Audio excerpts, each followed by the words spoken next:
Show us your DAWs, take 2.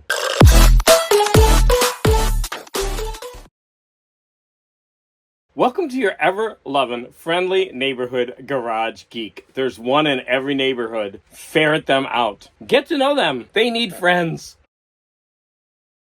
Now, yesterday I made a video about my DAW collection, and I realized it was pretty superficial. I have my DAWs spread all out, and it's because I'm in the process of reorganizing my garage. And so what I thought I would do is, this was a project that I had on the back burner, but it's jumping the queue. And so today I'm going to try to put all my DAWs here. And I have my Universal Monsters movie collection here. I'm going to move that over. And I'm going to try to put all the DAWs here. So I hope you're along with me for this ride. Well, things are really heating up here in the Shire, but as you can see, I have gathered all of my DAWs onto 3 and just a little bit more shelves. And I don't want to leave this space blank because space is a gosh, I hope you're not going up my nose. I'm going to have to keep my head down like this because space is a premium here in the Shire. So I've moved my doubles. I don't have a big collection of those, but if you beg me, then I will make a video about those within the next few days. But now that all of the DAWs are in their place, I have to go ahead and organize them. There are the 2 general ways I would assume is either by spine number, which is the way I've always done it, or I think I'm going to go alphabetically. Because as I said in my last video, I actually have them written out by number. And so I have a way to look which numbers I have. I'm going to go ahead and organize these alphabetically. I'll see you on the other side.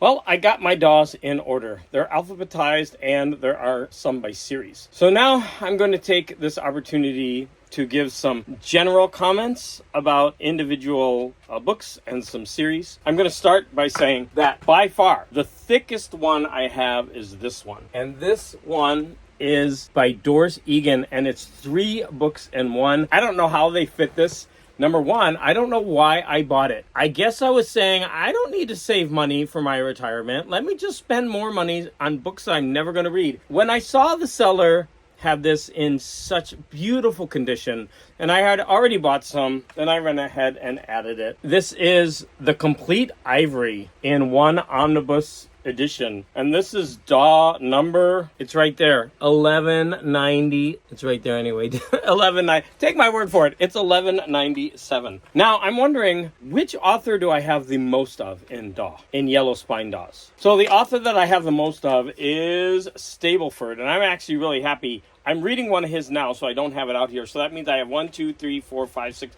I have 7 Stablefords. And the runner-up is 5 with Gordon Dixon. So I've only read one of these so far, the Florians, and I'm almost done with the second one. But why don't I go ahead and show off these cool covers. Oh, I showed that one in my other video. Just really fun art on these.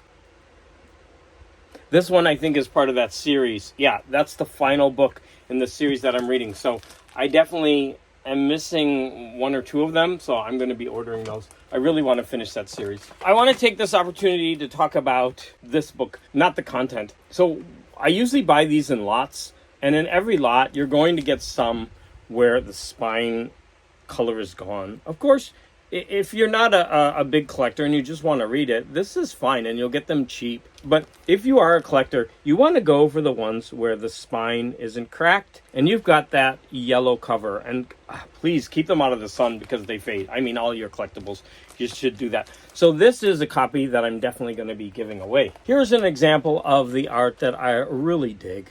I mean, sometimes the art really just makes you want to pick up the book and read it. And because most DAWs are thin, it's not that much of a time investment. And the reward for the time investment is usually great from the ones that I've read. I grabbed 2 Brunners off my shelf because, number 1, that cover is so cool. Yes, it's not the best art ever, but man, it just screams that late 50s, early 60s. I mean, look at that. And then I am going to talk about this one because the cover's hilarious, and I went ahead and read this one, and man, did I enjoy it. So, the Star Droppers, lots of fun. I think I need to read this very soon. So yesterday I talked about this. I was wondering if I should read this or the other one. I I did choose the other one based on a comment that someone left, but I have 2 copies of this. But what's interesting is that they're different editions. Now, as you can see, they have different spine colors, and I don't believe that this is faded. This book looks too new. So this is a later edition where they got rid of the yellow spines. I'm definitely going to keep both. Look at the cool art on this one as the curtain falls. I really want to know what's going on in this. Okay, this one is, again, it's just making me want to pick this up and read it. Like, what is going on? Who's the guy in the tank with oddly placed wires? Here's one I have by that same author, and it's in really bad condition. In fact, this is one of the worst ones that I have. Yeah, but look at the cool art. I definitely need to replace this and then pass the, look at that, and then pass this on to someone. Now, the fantasy people are going to get mad at me because I'm going to disparage fantasy a little bit. I actually like fantasy. Every fantasy that I've read, I need to get into it, and then I really get into it. But it just doesn't draw my eye. And when I see a cover like this, there's a girl with a bow and arrow riding some kind of stag through the forest. And I'm like, no thanks. I don't want to read this. So again, I'm pretty ignorant of sci-fi authors. And I think Gordon R. Dickson is a big name. I don't like that cover much. You can tell when they become too big for their britches because this is what they do to the art. You have for the full frontal art versus that. And it's multiple books. And yeah, I just wish that cool art would be the full cover. Look, the art is really cool on these if they had just been full like these. Here's a Philip Jose Farmer for the fantasy art crowd. If you like Edgar Rice Burroughs art, then look at this. Okay, so this one is just weird enough for me to go, huh? There's a naked dude riding a bird that's cut out with skulls behind it. So I'm thinking, I gotta read this. I love any of these books that are just simple sci-fi scapes. Those are paintings. Here's a really cool sci-fi cover. That's almost like Mobius. I showed a Klein cover yesterday, but look at how crazy these are. MC Escher, SF. Look at this one. The art is just stunning. Okay, I could go on and on showing art, but I don't want this video to be a lot. I'm going to go ahead and switch gears, and I want to talk about some of the series. First off, there's the year's best horror. Now, I know I have more of these, so I think I have some in a box back there, but look at these gorgeous books. Now, this series started off like that, and those are fine. I actually like these covers. But when you get to later editions, the art is just ramped up. These books are so cool. Unfortunately, for a while, they were doing that. That's just a shame. We need full frontal. Here we go, some more in this series. Look at how fun. Now, some people, might not like these because the art is more modern. I still think they're really cool. Okay, I actually have all of these to show, but I'm not going to do that. Like I said, I don't want this to become a really, really long video. But later in the DAWs, in additions to novels, they were putting out so many different collections of short stories, and these things are so fun. I'm going to grab a few and show them to you. The UFO Files. This thing looks cheesy as hell. I bought it.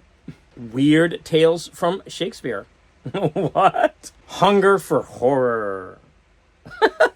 Alien Abductions. Space Opera. Werewolves. Now, I'll admit that that's cheesy, but I wanted it. And House Shutters. That just screams 80s art. Fate Fantastic. Deals with the Devil. This should be in everyone's collection. And finally, Christmas Ghosts. How fun is that? There are so many, many more collections of short stories that you should definitely check them out. I'm going to talk about 2 more things. I have this Cap Kennedy series, and I don't have the whole series. But man, am I dying to get all of them. I think they're British because look at the cool art, and I bet the stories are so much fun. Here's another one. So some of the later DAWs put out novels, but they weren't yellow spines anymore, but they're still really good looking books. So for example, the Color Out of Time, which must be referencing Lovecraft. The Winged Man. They're really nice books. But my friend Larry over at Larry's Library made his DAW video, and he showed his DAWs, and they're only Michael Moorcock, which is totally cool. I have 3, and none of them are the original yellow spined ones. But these are the jewels in my collection because Michael Moorcock books go for more, and the ones that I have are in beautiful condition. So this is in the Elric series. Look at that gorgeous art. Elric is, by the way, is so cool. The Sword of the Dawn. Look at that. And Octopus is covering his privates.